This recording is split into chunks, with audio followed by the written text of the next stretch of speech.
नमस्कार, Chandrakant B Bhatt America से। वफादारी, देश प्रेम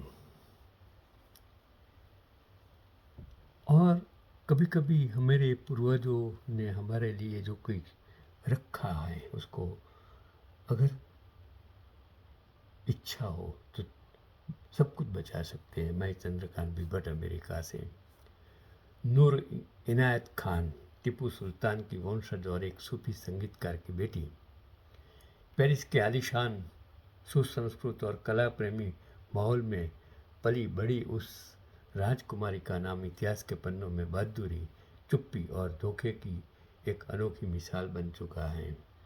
उनका बचपन संगीत, किताबों और आध्यात्मिक सोच के बीच बीता।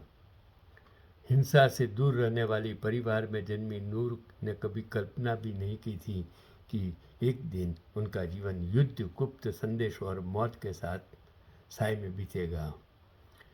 मैं हर को कहता हूँ, दुनिया में दो है, प्रारब्ध और पुरुषार्थ, और इसके बीच में जो पट्टी बनी है रुपयों की तरह, वो आप हैं।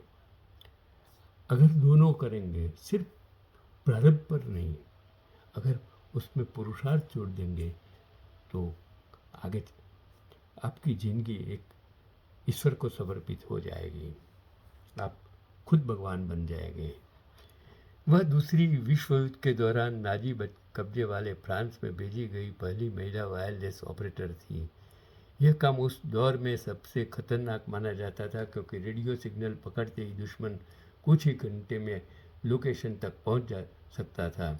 औसतन ऐसे ऑपरेटर की उम्र कुछ हफ्तों से ज़्यादा नहीं होती थी।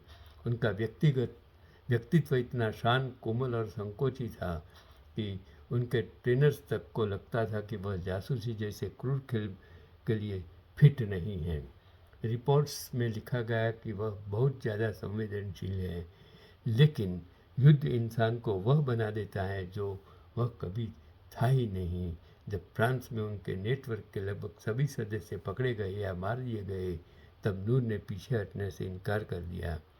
उन्होंने अकेले मोर्चा संभाला। महीनों तक वह लगातार ठिकाने बदलती रही, कोड बदलती रही और गेस्टापो की आंखों में धूल झोंकती रही।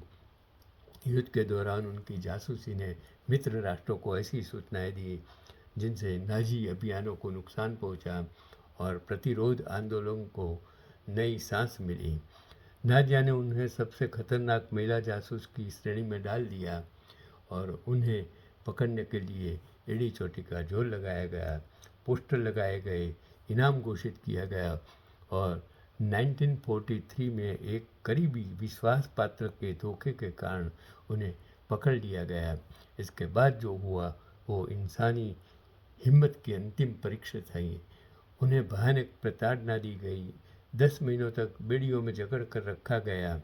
कई बार भागने की कोशिश के कारण उन्हें अत्यंत खतरनाक कैदी घोषित किया गया, लेकिन इन सब के बावजूद उन्होंने एक भी कोड, एक भी नाम, एक भी राज नहीं बताया और सितंबर 1944 में जर्मनी के डखाऊ यातना शिविर में उन्हें शीर्ष में गोली मार दी गई। कहा जाता है कि उनके आखिरी शब्द थे लिबर्टी, आज़ादी, वही शब्द जिसके लिए उन्होंने अपना सब कुछ खो दिया। और नूर की मौत के बाद उन्हें ब्रिटेन और फ्रांस के सर्वोच्च सम्मानों से नवाजा गया। उनकी बहादुरी को औपचारिक रूप से स्वीकार किया गया, स्मारक बने, नाम दर्ज हुए, लेकिन इसके बावजूद आज भी बहुत कुछ लोग जानते हैं कि एक भारतीय राजकुमारी ने यूरोप की आज़ादी के लिए अपनी जान कुर्बान दे दी। उनकी कहानी सिर्फ जासूसी की नहीं है, यह उस वफादारी, उस चुप साहस और उस नैतिक दृढ़ता की कहानी है जो कभी सुर्खियाँ नहीं बनती। इतिहास अक्सर उन्हें भूल जाता है जो शोर नहीं मचाते, जो अपने काम को प्रचार नहीं बनाते। तो सवाल वही रह जाता है कि क्या सचमुच वफादारी का इनाम हमेशा मौत ही होता है, या फिर कुछ लोग होते हैं जिनकी हार ही हम आने वाली पीढ़ियों की जीत बन जाती हैं।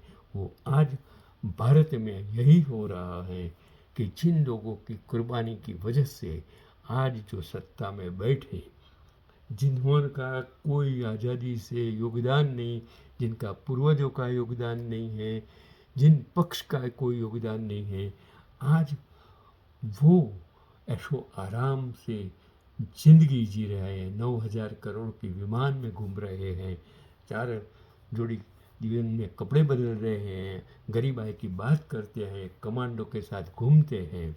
ये 2 करोड़ राजकारण में आए नए नए लोग आज गांधी, नेहरू, सरदार, वो युवा धन जिसने कुर्बानी दी। अरे आप सोचिए, एक लड़की, भारत की लड़की, भारत की राजकुमारी, किस तरह यातना वेट कर उसने देश के लिए कुर्बानी दी, आज़ादी के लिए कुर्बानी दी। आपको शर्म आनी चाहिए। आज का पैगाम, अगर आपके दिल में मानवता, इंसानियत है, देश प्रेम है, ईमानदार है, तो आपको आपका देश बचाने की, लोकशाही बचाने की ज़रूरत है। यही आज का पैगाम।